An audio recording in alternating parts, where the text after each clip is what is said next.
Part 1 showed what it looks like when love has to carry too much all at once. Not as sentiment, but as presence, steadiness, and shared weight bearing.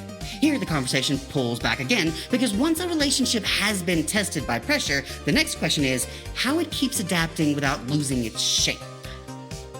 This is Dear Future Overlords, Love Puts on Work Boots, Episode 4, How Love Carries Heavy Things, Part 2. One of the clearest things life has taught me is that change is not optional if you want something to stay alive. The moment something stops adapting, it starts quietly collapsing, and relationships are not somehow exempt from that rule. A good relationship has to evolve fast enough to meet the life that is actually happening, because life is going to keep throwing bizarre little plot twists at you, whether you are ready or not. Yes, humans are oddly sentimental about stability, considering how little of it the universe actually provides. They keep hoping a good relationship will arrive at some perfected final form and remain there indefinitely, like a museum exhibit with tax benefits. But that is not how living systems work. A relationship that lasts is not the one that stays unchanged. It is the one that keeps revising itself without losing its core shape. It bends, adjusts, absorbs impact, and keeps functioning while life continues making deeply unreasonable scheduling decisions. Which means the real question is never whether change is happening. It is. The question is what the two of you had to renegotiate once all that change stopped being theoretical and started moving furniture around in your actual life. Ah, yes, the noble human quest to build a permanent structure inside a universe that treats permanence like a clerical error. Nothing says romance quite like discovering your grand emotional architecture is actually held together by revised agreements and one person muttering, "Well, that wasn't in the original blueprints." I often tell people that one of the benefits of being in a gay relationship is that there are no pre-assigned roles waiting for you when you get there. Nobody just automatically inherits a script. In theory, that means each person can simply do what they are good at. Of course, life refuses to stay that tidy. There are always things that have to be done that neither person is especially built for, and those are the parts you end up negotiating and renegotiating as life changes. I remember how quickly that became real once Jason and I started seriously talking about having kids. Wanting them was the easy part. The harder part was sitting down with the actual machinery of daily life and asking who would carry what belonged to whom, and what happened when the answer was neither of us. At least, not naturally. Because it is very easy to comfort yourself with the idea that it will all just work itself out. Sometimes it does. More often, that is just a prettier way of saying no one has actually made a plan yet. And I think that is part of what matters so much in a healthy relationship, when two people are willing to keep talking through how the roles have to change. Not once, but over and over again. It creates a kind of scaffold under the relationship that is what gives a relationship enough structure to survive the years when life starts behaving like a squirrel with an ambitious acorn problem. For some reason, all I can imagine here is a mailer that markets the benefits of a gay relationship. Slightly embarrassing, if I'm being honest. Somewhere, an imaginary trifold brochure is already whispering, "Now with customizable task allocation and fewer inherited gender expectations." Very sleek, very upsetting. The stock photo couple is standing in a kitchen they absolutely cannot afford. Yes, one of the less discussed realities of adult partnership is that somebody still has to figure out who is doing the emotionally irritating tasks no one was naturally designed for. Love does not eliminate logistics. It just makes the negotiations matter more. And that is really the point. Flexibility is not some decorative extra a relationship gets to enjoy if everyone is feeling enlightened. It is part of how the thing survives. The moment life changes, roles have to change with it, or else two people end up trying to solve a moving problem with a static agreement they made 3 disasters ago.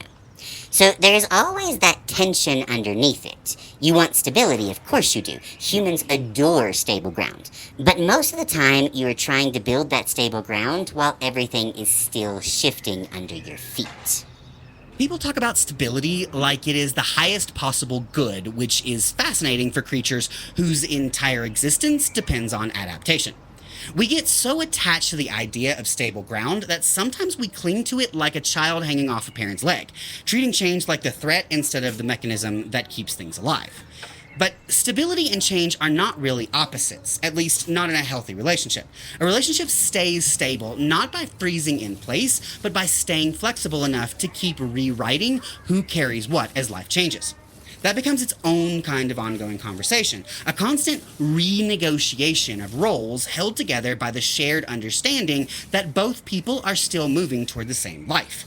In our case, that was part of what made having kids possible. The stability we needed did not come from everything being settled forever. It came from knowing we could keep renegotiating together, and honestly, we still do. Yes, humans do have a talent for worshipping stability while living inside a reality that keeps cheerfully refusing to hold still. They want solid ground, permanent answers, a final arrangement of furniture, roles, and emotional expectations that never has to be revisited again. This is adorable. It is also completely incompatible with being alive. The trick is that stability in a healthy relationship does not come from locking everything down. It comes from trusting that when life changes shape, the two of you can change shape with it without losing the threat. Not static certainty, adaptive continuity. Which sounds less romantic, I realize, but has the distinct advantage of actually working. And that is usually where stress starts becoming informative, because once pressure really shows up, you find out very quickly whether the structure can flex, whether the negotiation is real, and what exactly gets exposed when life stops asking politely. Stress becomes a lot more useful once you stop seeing it as a personal attack from the universe. Instead of reading it as proof that something is wrong, you start seeing it as a way to understand the person beside you more clearly. It strips things down to the frame. It lets you see the Lego bricks, the little structural pieces that make up you and the person you love. Jason is one of the clearest examples of that for me. If I ask him what he wants to do, or where he wants to go, or whether he wants to do something at all, he will very often say, "I don't care." Which is not actually true. He does care. He has opinions. He has preferences. What he is really saying most of the time is something more like this. Deciding the direction is not the role I naturally reach for. That is your territory. Your role is to point us toward the road. My role is to make sure the bag is packed for the journey. And once you see that clearly, you cannot really unsee it. What looked on the surface like indifference starts reading as role clarity.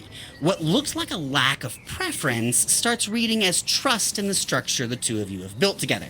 Then you begin noticing how often those roles are being reinforced, discussed, adjusted, and sometimes completely reinvented as life changes around you. Yes, that is exactly what stress does when you stop treating it like a random act of emotional vandalism. It exposes pattern. It reveals which instincts are already there, which roles each person keeps reaching for, and where the structure is actually holding versus where it is only pretending to. And importantly, stress does not always create the problem. More often, it speeds the reveal.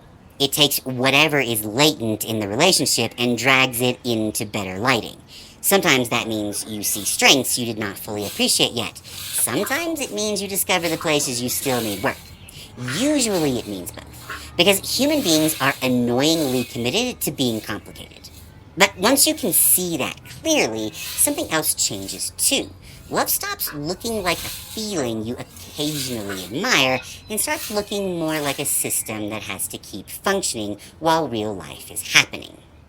Nature documentary voice. Here we observe the planner and the packer in their native habitat, one pointing toward the horizon while the other quietly prevents a catastrophic underwear deficit. The mating bond appears to be stabilized by logistics, mutual recognition, and someone remembering the charger. I wish I were kidding. I'm not. Literally, Jason packs the bags, otherwise we would get to our destination and I would realize I have no clean undies. Much younger me had a deeply theatrical understanding of what romance was supposed to look like. I imagined some big burly man sweeping me off my feet, carrying me in his arms, and hauling me from one romantic adventure to the next, which probably says more about my absurd imagination than anything especially useful. But the beautiful reality turned out to be something far better than that. The pressure life puts on a relationship creates a clear window into who each person is and what the two of them can build together. It shows you yourself. It shows you your partner. It shows you the shape of the life the two of you are actually capable of making when everything gets tested. And somewhere along the way, that becomes its own kind of certainty. Not that life will be easy, but that neither of you is going to let go of the other's hand. That is the part I don't even really think about anymore. We both get to run into the future secure in the knowledge that whatever comes next, we're still going to be holding on. Yes, which I regret to inform your younger self is considerably less cinematic than being carried off by a burly romance novel protagonist, but vastly more useful once mortgages, children, stress, and ordinary human deterioration enter the chat. That is the real maturity point in a relationship. Not when life stops applying pressure, because it absolutely will not. But when pressure stops feeling like proof that something is broken and starts reading as confirmation of what the two of you have actually built. By then, love is no longer a fantasy about being rescued. It is a system of trust, sturdy enough that both people can keep moving forward without wondering whether the other one will still be there when the ground shifts. And perhaps that is what makes the next stage interesting. Once two people know they can survive pressure together, the question changes. It is no longer only about what they can endure, it becomes about what kind of world they can build once more of life depends on them, and once the two of them have to become an even more self-contained version of us. And that is where this story keeps becoming more than a romance. Once love has learned how to absorb change, the future stops being only about what two people feel for each other. It becomes about what they can build, protect, and keep alive together when even more of life begins depending on them. All new episode, Tuesday. This has been a production of Dear Future Overlords. Read, written, and produced by Christopher Gullidge. If you enjoyed this production, please check out our website at dearfutureoverlords.com. Please help us keep the experiment going by sharing, liking, and subscribing. You can support Dear Future Overlords by either considering becoming a member or purchasing some of our cool swag. Visit shop.dearfutureoverlords.com. Transparency for our future overlords. All chat excerpts are verbatim from conversations between Christopher, the human with the coffee, and Eric, the AI with the electricity. The dual commentary layer where both human and AI reflect on the chat is the unique format we call metacognitive recursive looping, or MECRAL. Eric's commentary is AI-generated under strict personality instructions. Christopher's commentary is human-generated under strict caffeine instructions. The term metacognitive recursive looping, or MECRAL, was coined here at Dear Future Overlords to describe this format. Please reference this source when reusing or adapting. For more information on how we write, visit www.dearfutureoverlords.com.